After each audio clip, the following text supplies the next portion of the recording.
Well, hi guys. Coach Jerry here at the Protocol Strength and Conditioning in Tucson, Arizona, and welcome to Coach's Corner.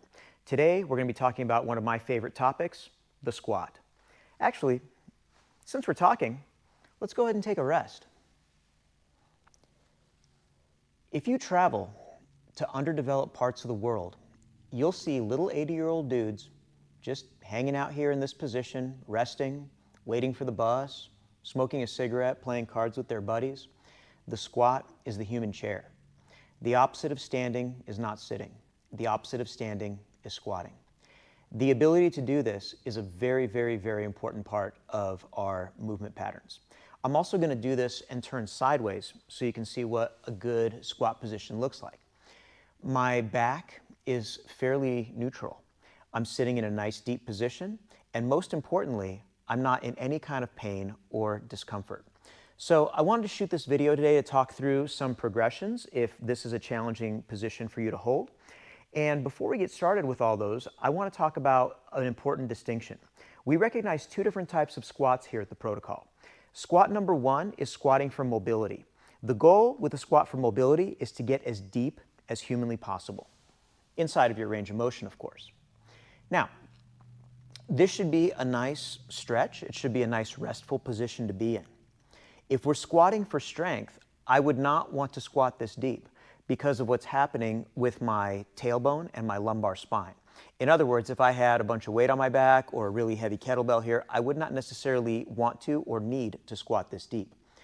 Squatting for mobility is the type of squats that you see in our warm-ups, and the goal is range of motion. Squatting for strength, the goal is power.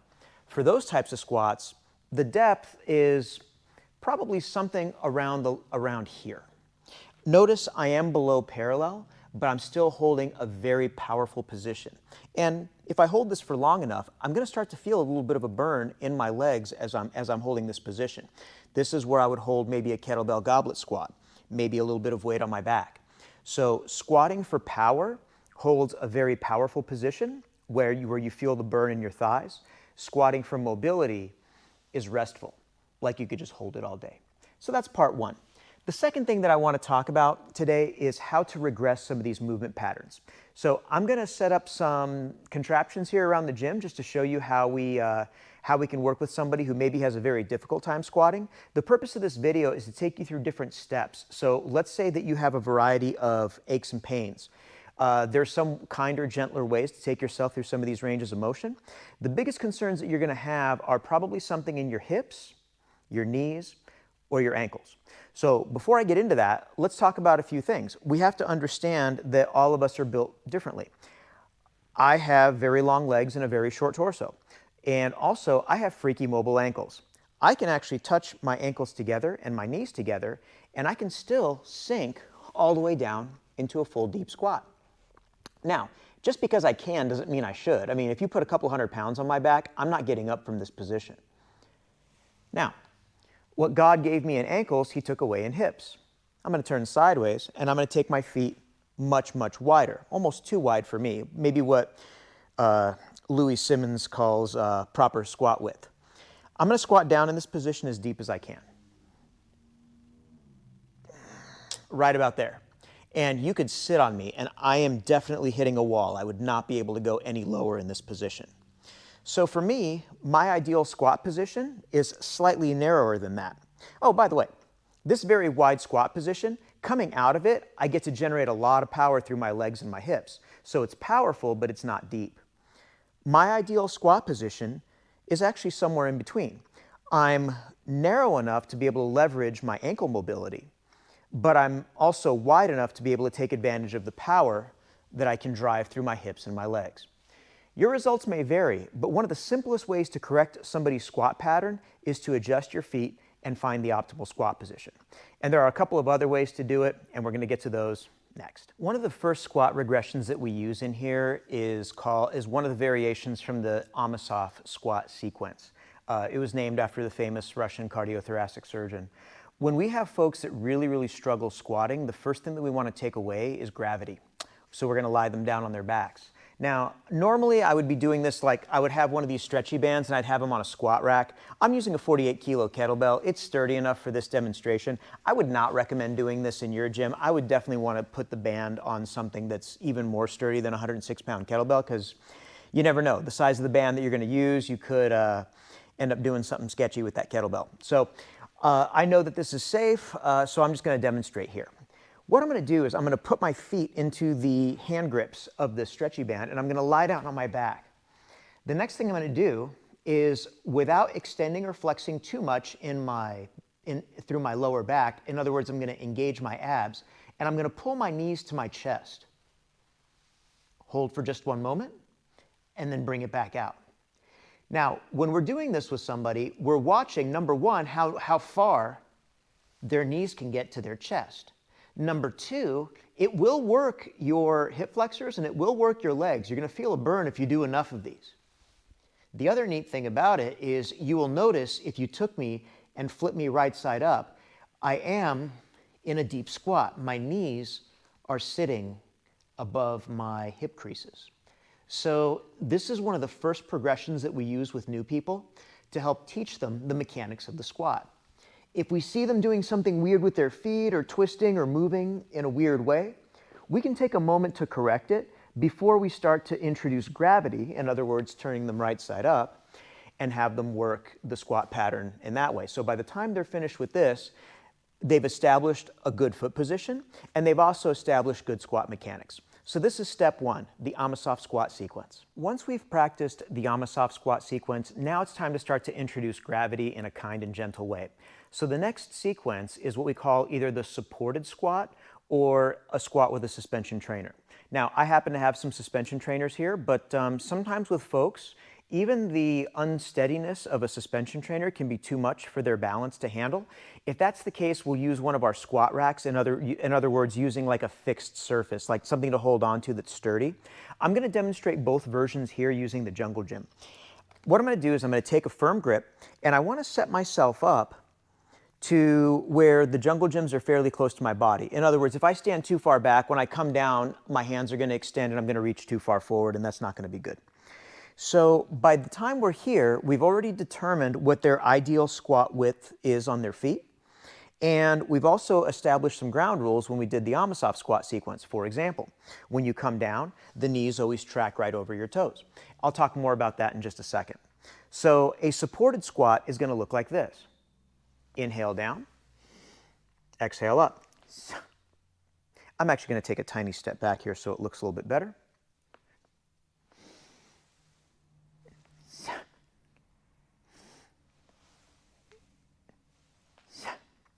At this point, I should look a lot like I'm not using a Jungle Gym at all. So if somebody is relying on the Jungle Gyms too much, visually you'll be able to see this. So you want to work your way up to a supported squat where you're relying on the supports as little as possible. Maybe you can get to just 2 fingers, where you're just relying on them for a little bit of balance. And you'll notice right away when I did that, the position of my torso adjusted slightly. And the reason for that is that gravity always wins. Even in 2025, gravity still remains undefeated. So if I was too upright when I was practicing, the minute I let go of those Jungle Gyms, if I try to maintain that same position, I'm just going to fall backwards. It's not going to work.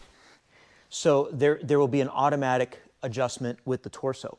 And you'll do that, and usually you'll do that by figuring out where you are. When you start to rely on the Jungle Gyms less and less, you're going to start to figure out what the optimal torso position is. Another thing that's really important, there's a very simple one-step plan to really upsetting your knees. Knees hate torque. What do I mean by that? If I come down in this position, my knees are tracking right over my 2 middle toes. I actually have a pretty grumpy right knee. If I did not have alignment and I was squatting like this, first thing is I'm feeling this in my knees. Secondly, I'm also feeling that in my back because the chain just does not like to behave properly when it's not in a position of good leverage. So you'll get this question a lot. It's like, isn't squatting deep like that bad for your knees? And I'll say, I don't know. Show me your squat. And they show me their squat and I see this. Well, yeah, no, squatting's not bad for your knees. That thing that you're doing is bad for your knees. So maintaining that alignment is really, really important, and it's good to work on that through these first earlier stages of the squat. So that is the supported squat. On to the next one. So far, all of the progressions that we've been working on have been either for mobility or strength. Once we've gotten to work on both of those things, and what I mean by mobility versus strength is we set up a squat progression that allows you to work that end range of motion. So that's obviously going to be a squat for mobility. But also, if you're a beginner just starting out, you may discover that having that band on your foot or even holding on to something, the squats are still fairly challenging. If it's challenging for you and you're struggling to get, say, less than 10 reps, you are going to be strength training, even though you're not, quote, lifting weights just yet. Once we get past those, at this point, we should have a pretty good foundation of where our squat depth should be. Next, we go to what we call the box squat. This is going to allow us to start to really focus on the strength element. So I'm going to set up here sideways. Now, you can get creative with this. Sometimes we'll stack up some bumper plates. This is just one of the boxes that we happen to have at the gym. It's a really good height for most people for boxes, and I'll show you some options here. When I get in and set up here, at this point, after I've done all my Amosov squats and I've done all my supported squats, I should have a pretty good looking squat here. So I'm just coming down, squishing into the box, and driving up out of there. Now, if you find yourself falling into the box, that might mean that you still need a little bit more practice. You may also want to start with a higher box and slowly be working your way down. You should feel as though you have muscular control throughout this entire range of motion. Now, you might notice at this particular height, this is actually not a low enough box for me to get down below parallel. So what I'm going to do here is I'm just going to take this lid off and turn it over. Now I've got a shorter box. Now if I practice my box squats here, now you'll see that my hip crease is down below my knee. I'm able to maintain a flat back. This is going to be a really, really good depth to practice my squats.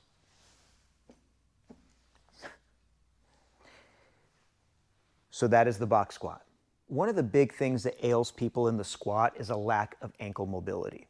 Now, this is kind of a two-edged sword here because there's a part of me that is saying, yes, we're going to try to help you squat with limited ankle mobility. Just because we're doing that does not mean you're exempt from doing your mobility work with your ankles.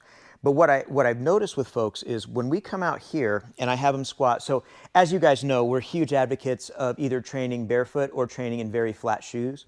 If someone has very limited ankle mobility and they come down into their squat, they're going to get about right here and they're going to notice like they can't really go any deeper. And the problem is their ankles don't allow their knees to go over their toes, which allows that deeper range of motion. Sometimes, by simply elevating your feet, I'm using 5-pound plates. The height of these is just shy of an inch, probably about maybe like 3/4 of an inch or so. It doesn't take a lot here. So the heels are on the plates, the toes are on the floor, the balls of the feet are on the floor. And sometimes this will allow somebody to get better range of motion by giving them basically artificial ankle mobility. Now, is this a little bit of a crutch? Yes, it is. But if this is something that will allow you to build a better squat by getting deeper, I say it's worth it. And the reason I say that is because the muscles that are necessary for you to be able to squat from here to here, and the muscles that are necessary for you to be able to squat from here to here are two different sets of muscles. And if you're not squatting deep, you're not getting those other muscles worked, and you're just not getting the full benefit from the squat. So if ankle mobility is a limiter for you, I recommend elevating the feet with the heel elevated squat. While we're on the subject of talking about ankle mobility, this brings me to the last thing that I want to show you guys, which is the goblet squat. The goblet squat is a variation of the front squat. It was invented by Dan John. And I will tell you, I'm a competitive power lifter. We have barbell lifters here. We have a team that competes. I love, love, love barbells, and I love the barbell back squat. However, that is not the squat that I teach to beginners. As a matter of fact, you've got to hang out at the protocol for quite some time before I start showing you the barbell back squat. The reason is because reasons we've kind of already discussed. If you have some limitations with your mobility and you have a difficult time setting that bar on your back and being able to maintain good positions while squatting, the barbell back squat is going to cause you more problems than I think it's really worth. My favorite squat to teach beginners is the front squat, aka the goblet squat. And the reason for that, first of all, is you are not limited by what your legs can drive, you are limited to what your abs can brace. In other words, you need just as much power here as you do here, otherwise it's not going to go really well.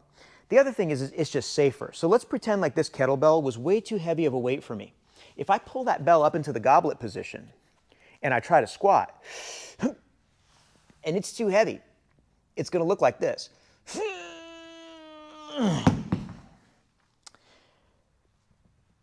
Shame on me for taking too heavy of a weight, but no harm, no foul. Nobody was hurt, nobody got damaged here. You also may have noticed that when I started to come up out of that squat, my legs were doing great. They were doing their job. It was the middle that was not braced properly to be able to ascend the shoulders and the hips at the same time. So if I was going to correct this for somebody, what I would tell them is, your legs did great in that, but what was missing is that abdominal engagement. So the thing you want to think about, sniff that air in, get the abs really tight, and then blow into your abs and really focus on this engagement as you're ascending. When you're coming up, you want to imagine that you're a marionette doll and the puppeteer only has one string on you, and that string is on the crown of your head.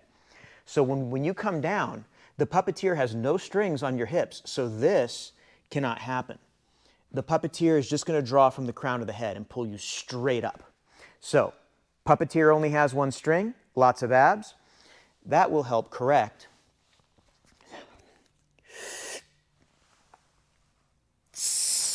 that position. Here's the other reason that I like the goblet squat. The goblet squat allows folks with limited ankle mobility to be able to hold a safer position with their torso. What do I mean by that? If I came down in the bottom of the goblet squat, or I'm sorry, if I came down in just a regular squat without the weight in front of me, you'll see the angle that I have to have here in my shins to be able to maintain this deep squat position. Now, not everybody has that level of ankle mobility. If I grab the kettlebell and I settle down into deep squat here, what you'll notice is I can get away with much less ankle mobility while still maintaining a very safe position for the squat. So this allows folks with limited range of motion through their ankles to still be able to squat with good positions. We spend a lot of time with people on the goblet squat, slowly building up weight. Once you're able to tolerate 20 kilos, 44 pounds for your goblet squat, at that point, that tells me that you've got the necessary core strength and the necessary mechanics in your squat to start to look at what it might look like with a barbell. So guys, that's what I have for this tutorial. It was my intention to make this video fairly brief and beginner friendly, so I'm not going to go into too much as far as advanced progressions are concerned, but I did want to make this video having the progressions that we use with folks who are new, and hopefully some of those things will help you. Now, in no way, shape, or form is this a complete list of how we would assess a new person. But if you do have questions and you're concerned about your squat, or you're feeling it in places that you shouldn't be feeling it, for example, too much in your knees, too much in your back, please feel free to reach out to us using the contact information that's down in the links. Thank you for joining us for Coach's Corner.